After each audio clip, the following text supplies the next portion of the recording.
On arrive maintenant à la dernière partie de ce cours, c'est le titrage pH-métrique. Pour tout ce qui concerne le titrage d'une façon générale, je vous renvoie vers la capsule concernant le dosage en chimie.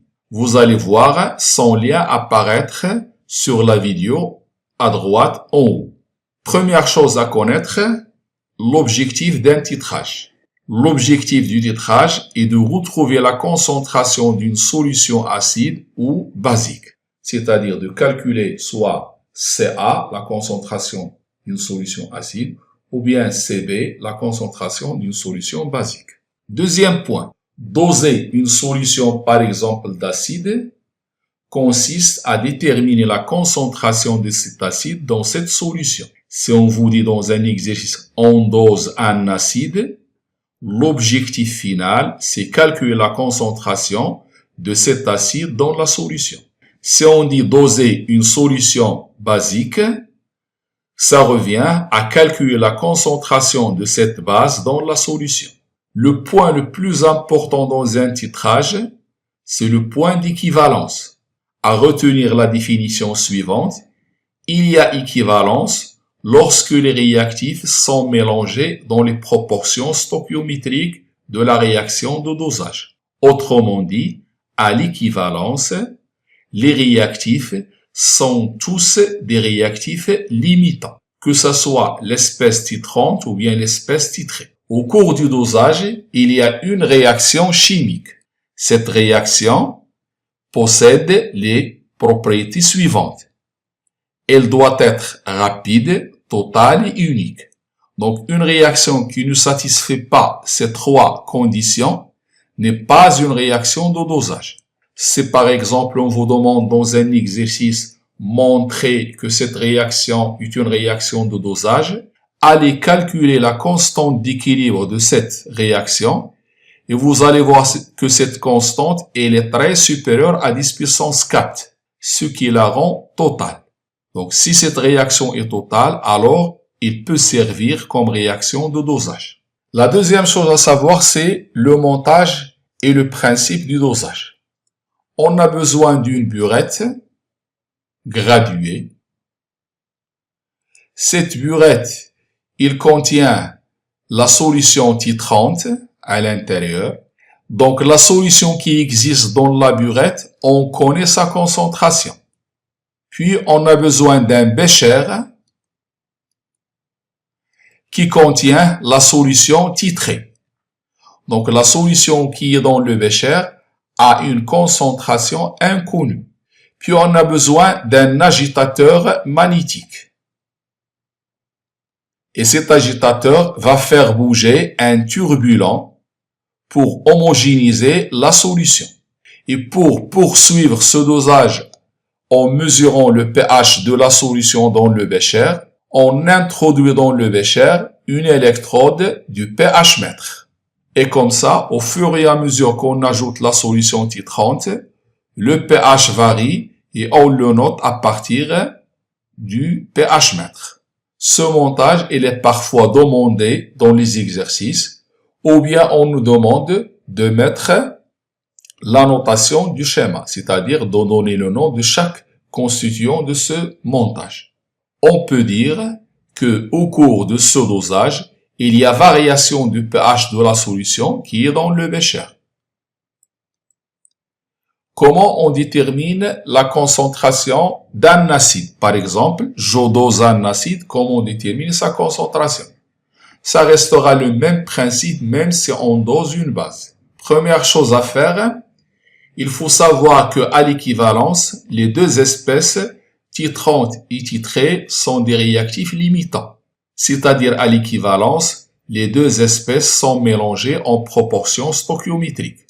Après, on va dresser le tableau d'avancement de la réaction de dosage.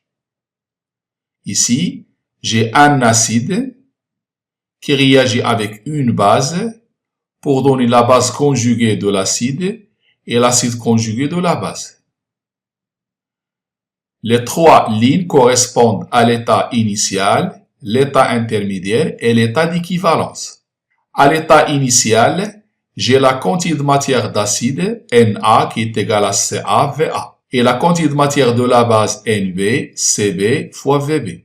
Et A-, elle est nulle. À l'état intermédiaire, j'ai CaVa moins X, CbVb moins X et X. À l'état final, ou bien à l'état d'équivalence, CaVa moins X à l'équivalence, Cb moins Vb ajouté à l'équivalence, moins Xe, et ici c'est Xe. L'eau, elle est en excès dans les solutions aqueuses. Puisque les deux réactifs sont des réactifs limitants, c'est-à-dire ils sont mélangés dans les proportions stéchiométriques à l'équivalence, on peut écrire que CaVa moins Xe égale à 0. J'en déduis l'expression de Xe de la première relation et de la deuxième relation.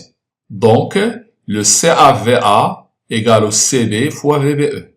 D'où la concentration de l'acide, c'est Ca égale CbVbe sur Va. Si c'était la concentration de la base, j'aurais ici une base plus H3O+. Et à ce moment-là, ce sera Cb égale Ca fois VAE sur Vb. Donc, de cette manière-là, on définit la concentration inconnue de l'acide ou bien de la base, si c'est la base qui est dosée. Pour calculer cette concentration, on a besoin du volume d'équivalence. Puisque le Va, c'est le volume de l'acide mis dans le bécher, il est donné dans l'énoncé. Cb, c'est la concentration de la base qui est dans la burette, il est encore donné, c'est une valeur connue. Mais le Vbe, on ne le connaît pas. On ne sait pas quel volume on a ajouté pour atteindre l'équivalence. Donc, on doit avoir une méthode pour déterminer le volume à l'équivalence. Donc, cette détermination, elle se fait de deux façons.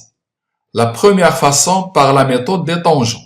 Lorsqu'on parle de la méthode des tangentes, c'est une méthode qu'on utilise pour déterminer le volume versé à l'équivalence. Pour cela, on doit avoir la courbe qui représente la variation du pH en fonction du volume ajouté. Ici, dans cet exemple, la solution initiale est acide, donc je fais le dosage d'un acide par une base. Donc, pour déterminer le volume à l'équivalence, on prend une tangente dans cette partie-là, où le pH va devenir pratiquement constant.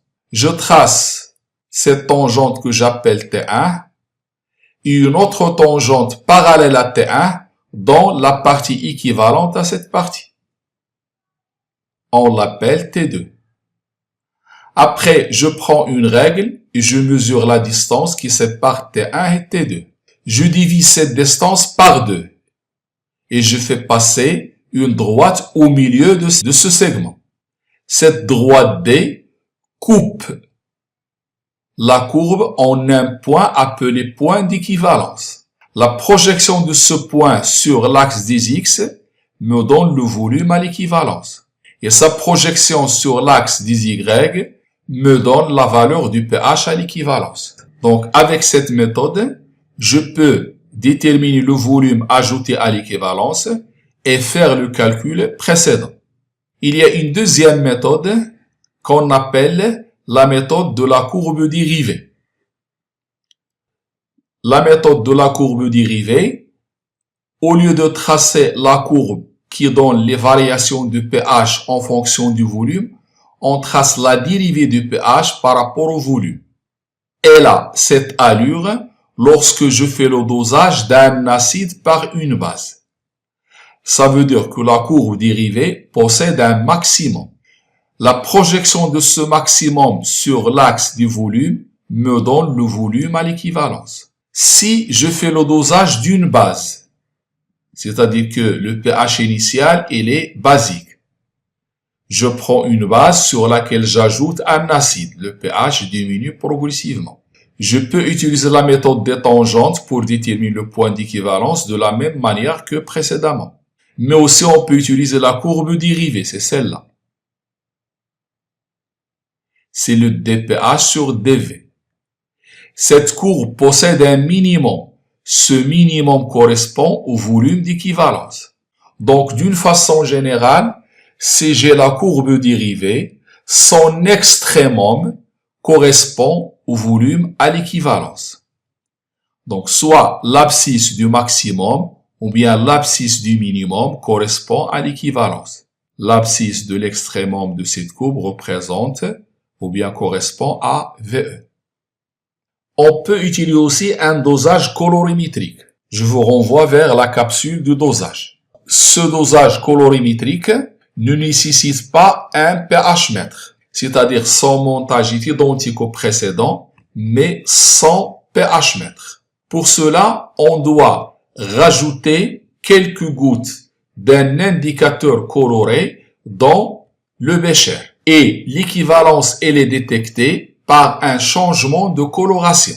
Si la couleur de la solution change, on arrête le dosage, on est arrivé au point d'équivalence. Pour un dosage acido-basique, l'indicateur convenable, c'est l'indicateur dont la zone de virage contient le pH à l'équivalence. Pour un dosage acido-basique, la zone de virage de l'indicateur coloré doit inclure le pH à l'équivalence. Donc, cela suppose que l'on connaisse la valeur du pH à l'équivalence. Connaissant la valeur du pH à l'équivalence, on va vous donner une liste d'indicateurs avec leur zone de virage et on vous dira choisir l'indicateur convenable à ce dosage.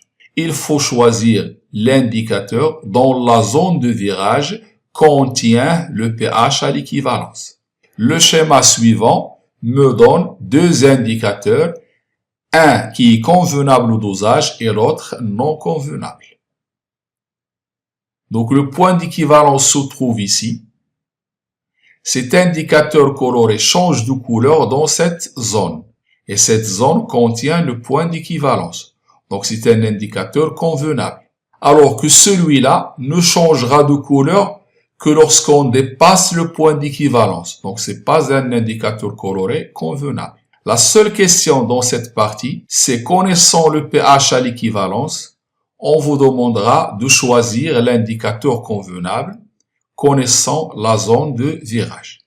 Un dernier type de dosage, c'est le suivi conductimétrique d'un titrage acido-basique. Alors ici, au lieu de suivre la variation du pH, on va suivre la variation de la conductivité. Le montage est le même que précédemment, mais au lieu d'avoir un pH mètre, on a un conductimètre. Donc, trois types de dosage. Soit un dosage pH métrique, soit colorimétrique, soit conductimétrique. Dans le cas d'un titrage conductimétrique, on suit la conductivité de la solution titrée au fur et à mesure qu'on y verse la solution titrante. Ceci permet la détermination de l'équivalence. Une fois que je connais l'équivalence, donc je peux déterminer le volume à l'équivalence, donc je peux faire le calcul de la concentration de l'acide ou bien de la base inconnue. Dans ce cas, on a des courbes de ce genre. Ces segments représentent la variation de la conductivité au cours du dosage. En général, dans un suivi conductimétrique, l'intersection de ces deux segments constitue le point d'équivalence et sa projection sur l'axe des volumes nous donne le volume à l'équivalence, que ce soit dans ce cas ou bien dans l'autre cas. On dit, dans le cas d'un dosage acido-basique suivi par conductimétrie, l'équivalence est généralement donnée par l'intersection de deux droites de pentes différentes. Cette droite et celle-là ont des pentes différentes. Leur intersection constitue le point d'équivalence. La projection vous donne le volume à l'équivalence. C'est tout pour cette leçon. Transformation associée à des réactions acido-basiques en solution aqueuse, dosage. Merci de votre attention et à la prochaine leçon.